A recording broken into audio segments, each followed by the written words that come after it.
How's it going, everyone? I hope you're all doing well. So I've just put together the video.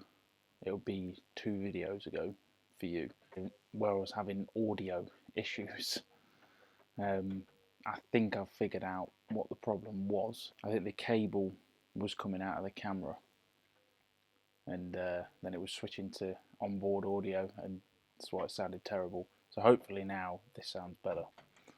Fingers crossed, otherwise I'm going to lose my head.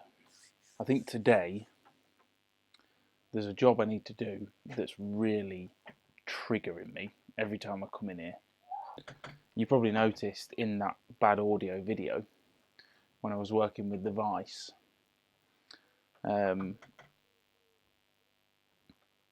it's just the jaws are broke, and yeah, it moves. It's just an unpleasant tool to work with. So I think today I'm just going to fix it, because it's one of those problems that's like, it's just a joke, isn't it? So I have done a bit this morning. So I finished off the Mudguard from where you saw it last night. So this is how it looks now. So this is all painted, clear coat. Obviously not polished, but that's where we're at. So I've neatened off the edges, sanded the various bits down that I needed to do. And I think that looks pretty good. I didn't want it to look, I wanted it to look like a standard part. So, you get a lot on these like builds that people do where they literally just hacksaw through the Mudguard and it just looks terrible. I mean, I did just hacksaw through the Mudguard because it's the only way to cut it. But I tried to put a bit of thought into it, so it was actually, a purpose-built part as opposed to just an afterthought. So I think this is going to work okay. I don't want to mount it properly yet because the paint's still soft. But I've got the other section of it just there. That's like a metal frame that goes on the inside of it. I wasn't going to use that, but I thought, I might as well, as soon as I've got it. So I just cleaned that up, sprayed it black. But looking at this, even just mounted, temporarily, it definitely does look like it's meant to be there. So I may end up adjusting it if I don't like it. I don't know. I've just, my thinking behind it was cut it bigger than what I would like, live with it for a bit, because I can always take material off, but I can't put it back on. So that's why I've gone this way. But to be honest, how I've done it, I think it's actually going to work out all right. So I can sort of show you it a little bit better here.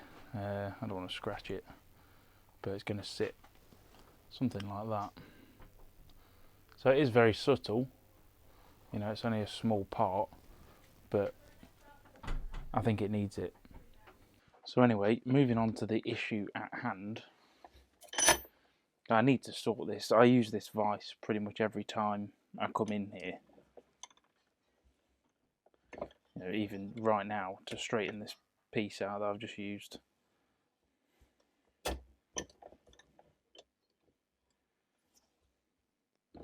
It's a very sort of well-used piece of kit, and in its current state, it just drives me crazy. So the problem is, obviously, we're missing one of the jaw plates at the top here, which is this. I did try to bodge this, but I couldn't get into it properly, and I've just made it worse. So, there's that needs sorting out, and also the whole thing moves. The whole thing moves on here, which is obviously useless. So need to address all of this. I think I'm going to mount it on a steel plate for a start, and we're going to have to pull the whole thing apart and re-tap this jaw, try and sort it out a bit, maybe give it a clean up. But yeah, I think I need to do this before I carry on with anything, because it's just pissing me off so much. These are just rubbish. I don't know why I used tech screws to bloody fasten a vise down with.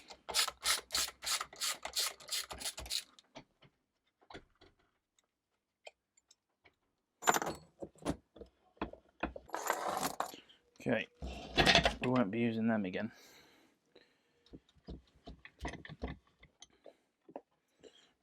Oh. So we need to take the jaw out, however you do that. I'm not really sure. On the back.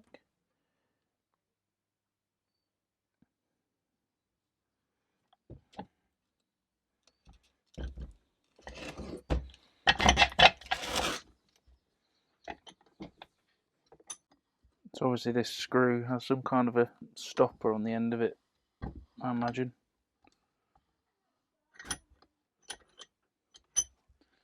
But the question is, how... Oh, can you tell I've never taken apart a vise before? Okay, right, so we've got... I didn't see that because of all the dirt. We've got a split pin just there.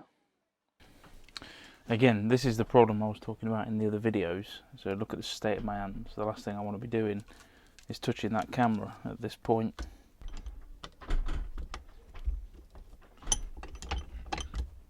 There we go, so I've pulled the split pin.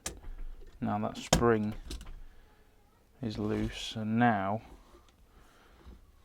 I'll be able to pull this tube all the way out.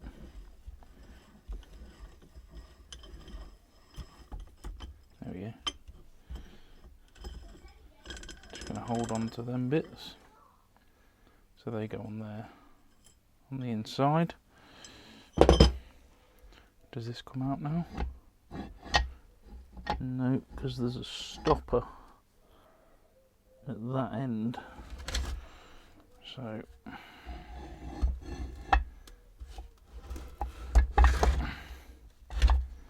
which is that thing? Ah, that comes out. There's a pin there. Guessing it's something to do with that.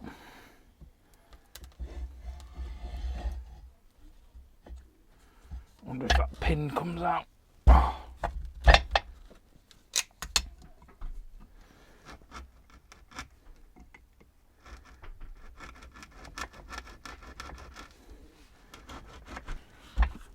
It's that little bit there that stops it going too far.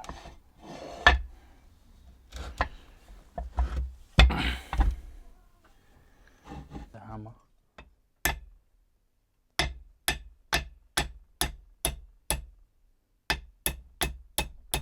Oh, that's going in further. Ah, it's coming out the bottom. There we go. There we go. Is it tapered? I think so. So this should now all slide out together. Nope.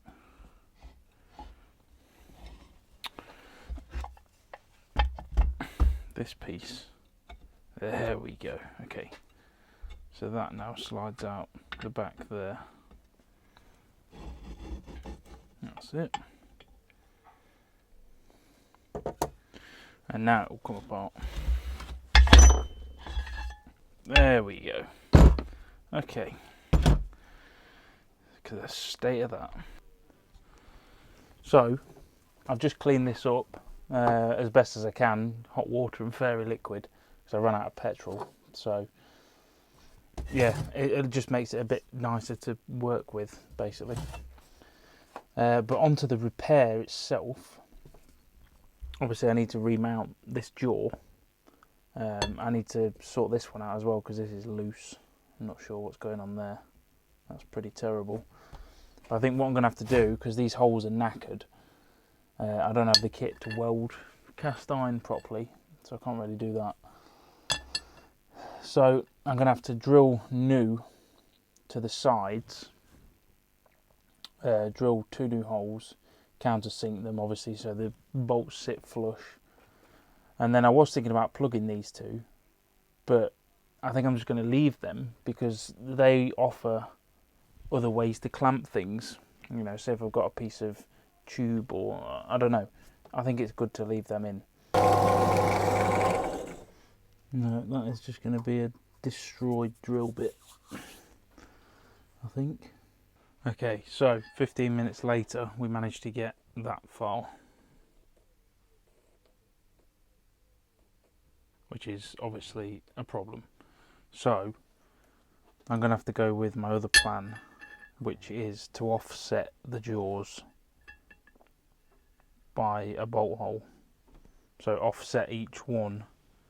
What's that? It's not even 10 mil. Probably 8 mil. You know, it's not ideal, but it's the only way to do it because I'll be able to drill cast iron easily.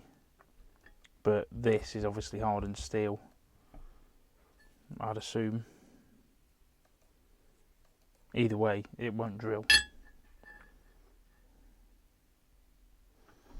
So if I offset the jaws slightly, you know, it'll give us, we'll have this little tab here, so maybe that'll be useful for, you know, clamping something in the future. I don't know, but I just need to do it because it's going to take all day otherwise. I knew it was going to be a problem the moment the centre punch didn't go in.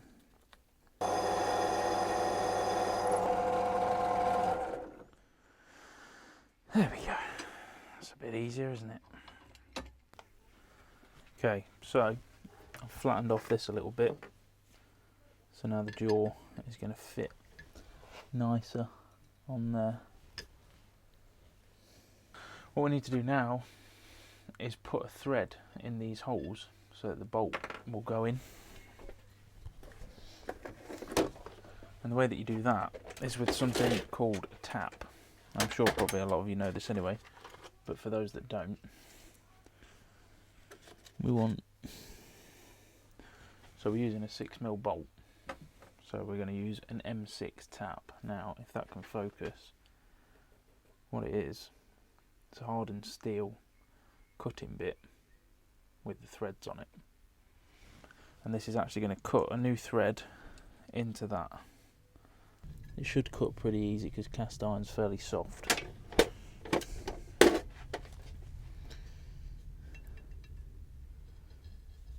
So I'm just going to get it started. There we go. So you're going to do sort of quarter of a turn and then roll back like that. And the reason you roll back is because those teeth, they cut the metal, but then you get a coil of metal in there. So you're cutting, that coil is building up, and then you pull it back and it snaps the coil off. Stops the tool becoming clogged, basically. I'm just going to take my time with it because obviously we don't want to be snapping the tap in there because then it's game over.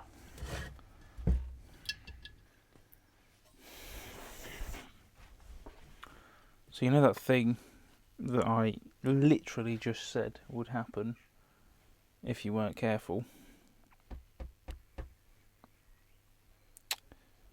Well, yeah, that just happened, of course. Of course it did. Now we have that.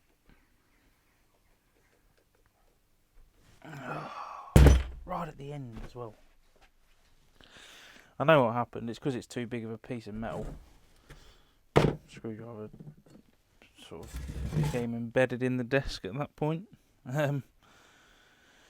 Yeah, I think it's because this is so thick. Obviously the tap's got hot, expanded. It actually snapped on the way out.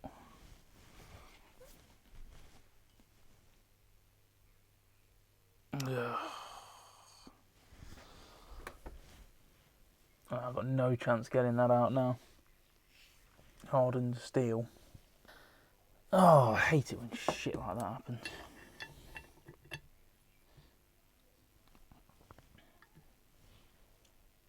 These things are sent to testers.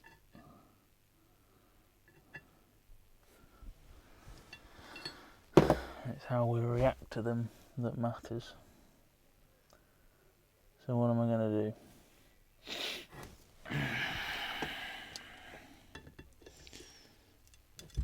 I don't think I've got much hope of getting that out, to be honest. So that's now sealed.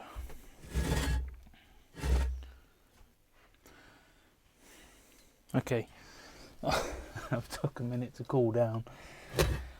So the problem I've got now is I don't have another M6 tap, so I can't do anything.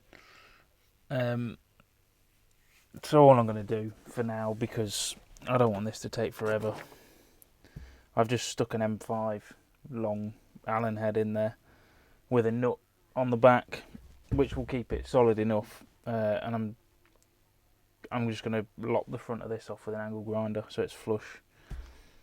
Because part of that tap's still sticking out, it's locked on that end as well. So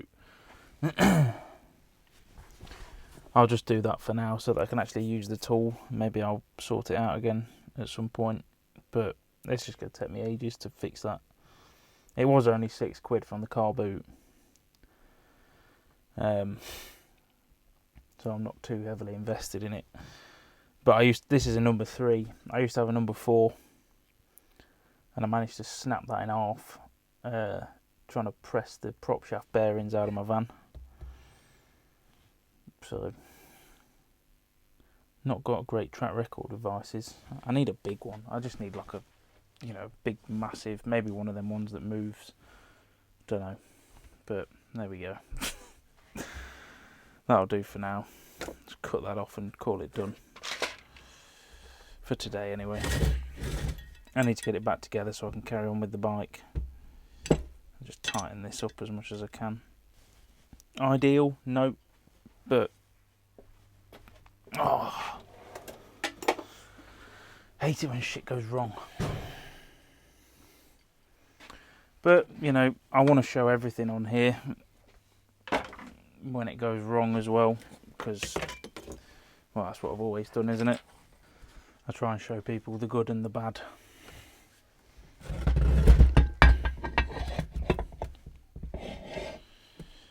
Alright, I'm trying to remember how this thing went back together. I'm sorry if there's any Vise restoration folks on here. You'll probably be curling up right about now. But at least I had a go, eh? Okay, so it's back together. So I just need to cut that bit off. Oh, that really triggers the hell out of me.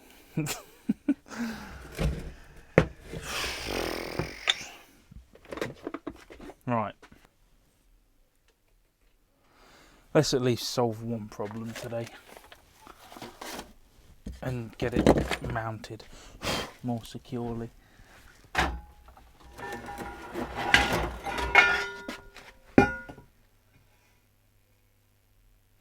So,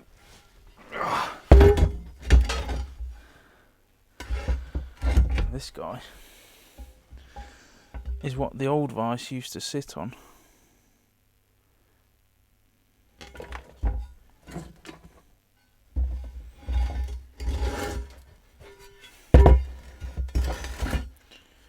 Can't remember exactly how.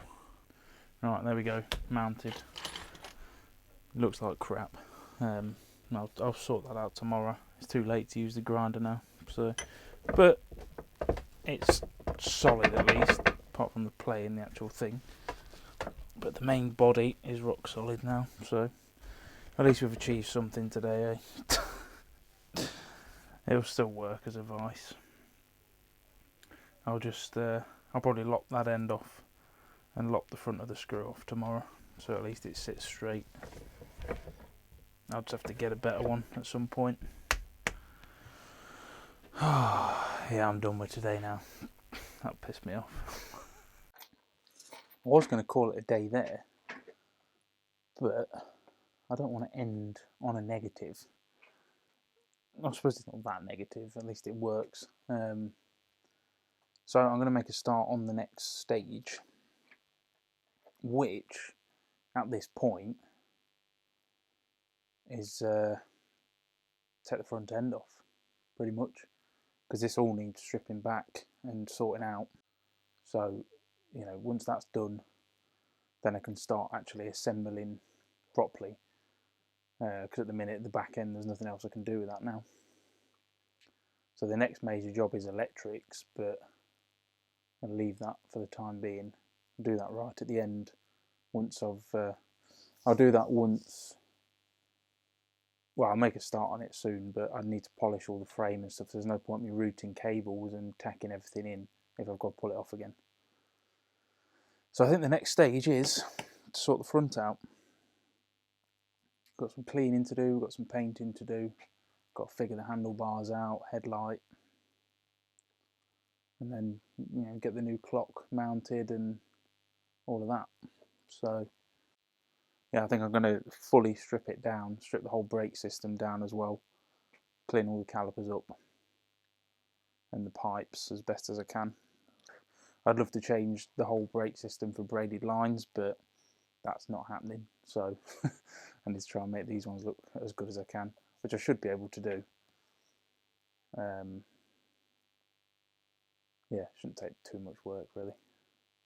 So I'm going to get this up on paddock stands now and start pulling things apart. I need to go on paddock stands because the centre stand, I'm going to sandblast that as well. In case I do decide to keep it on, which I might do. I'm not sure yet. I hate using these things. These cradles, I really hate them because they're not particularly safe. No way near as solid as bobbins, but I can't really put bobbins on this. So we're going to have to try and make do. Well, that's a problem right off the bat, isn't it? So obviously she is a bit heavier than before. So yeah, this paddock stand don't normally take these cradles. It's a bit of a lower stand, so I don't know if this is actually going to go on here. I might have to go get the other one. But I really don't like that other stand because it's not a one piece and it just wobbles everywhere. There we go. Oh, the swing arm. Centre stand whacked into the swing arm. This better go on now. Oh yeah, think we can get away with that. Alright, so loosen them off.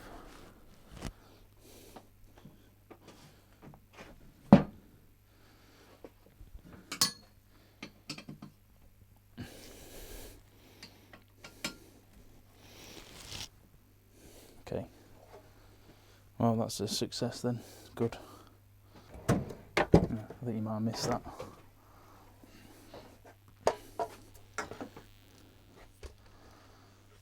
So I've just put it on that one. Sorry for the terrible camera work. But yeah, these cradles, they're okay, but they're not brilliant. Definitely not my first choice, put it that way. Just come back with her a bit. If you've not seen one of these before, they just go into the spindle. Wow.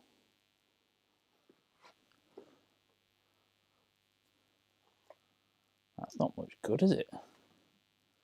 It doesn't even go high enough to take it off. What?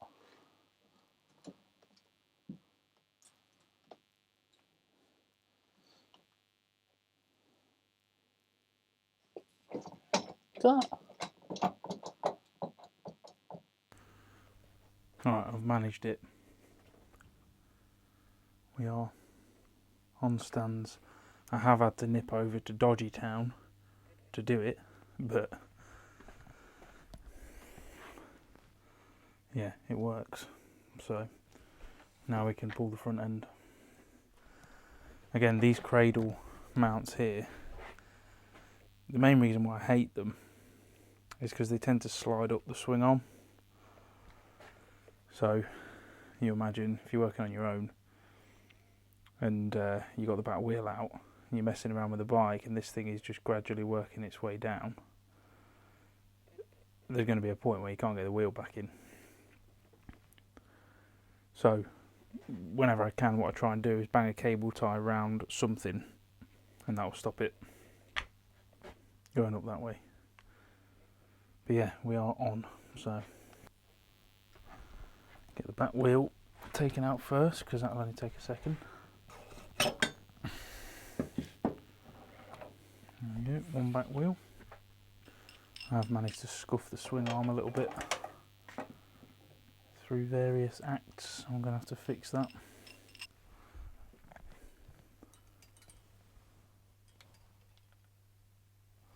So I haven't really touched the front yet. You see that nice new mudguard up there. So that can be first to come out, so I don't ruin it. I think that turned out pretty well. Obviously it still needs polishing, but see those brakes are binding a little bit anyway, so I need to do a caliper strip on it whatever I do. So while I'm at it, I might as well do a full strip and give them a lick of paint if they need it, or at least just clean them up. So these should come out pretty easily, to be fair. Are you joker? I have to twist that. Great. Been having a look at the tyres because that's going to be the biggest expense of the whole thing. I think because of price, I think I'm just going to have to get 2 new of these, to be honest. It's about 150 quid for the pair, the Avon ones. I mean, to be fair, the tread pattern, it doesn't look too bad, does it really? It's not horrendous. It's this left caliper that's binding then.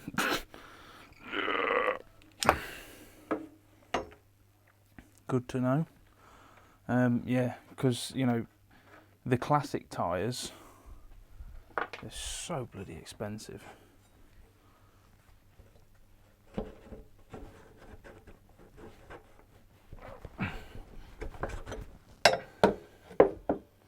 Couldn't believe how expensive they were when I was looking. Speedo drive, and that should be front wheel out.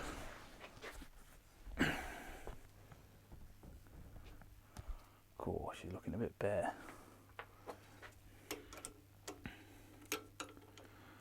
The forks aren't too bad. They are quite pitted higher up the stanchions, up here, but you know, so I'll sand them down so they're smooth, and then I'm going to put gaiters on it anyway, so I think it'll look better. So it's not too big of a deal. The only issue we've got is this dust seal's blown, completely blown, so that's going to need replacing.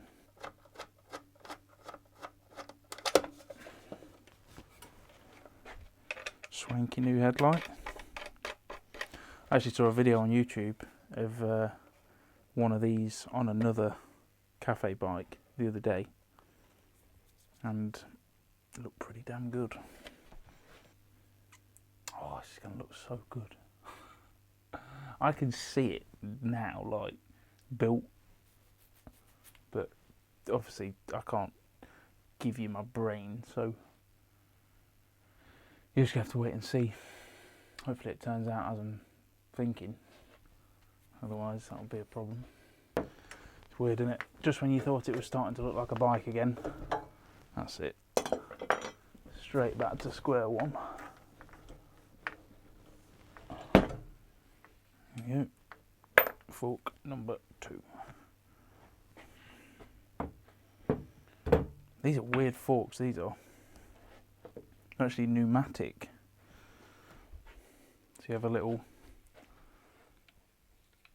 nipple on the top there, if you can see that. And you put, I think it's 30 something PSI. Hang on.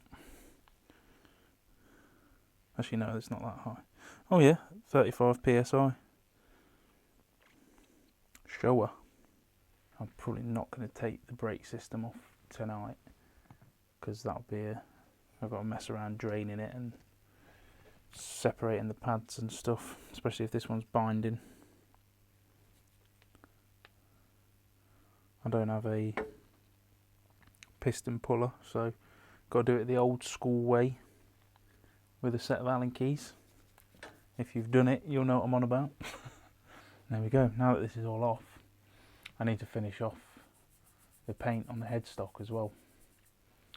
The reason I didn't just blast straight over that is because obviously the VIN number and everything is stamped on there, and it's relatively shit. Like, it's a real light stamp, so if I'd have hit that with primer, it would be disappeared. Well, I masked it off when I did it because I need to do that a bit more carefully. I'll probably end up doing a little square of masking tape or something over it. I don't know. But yeah, I think that's a better place to end the video, don't you? With progress rather than failure.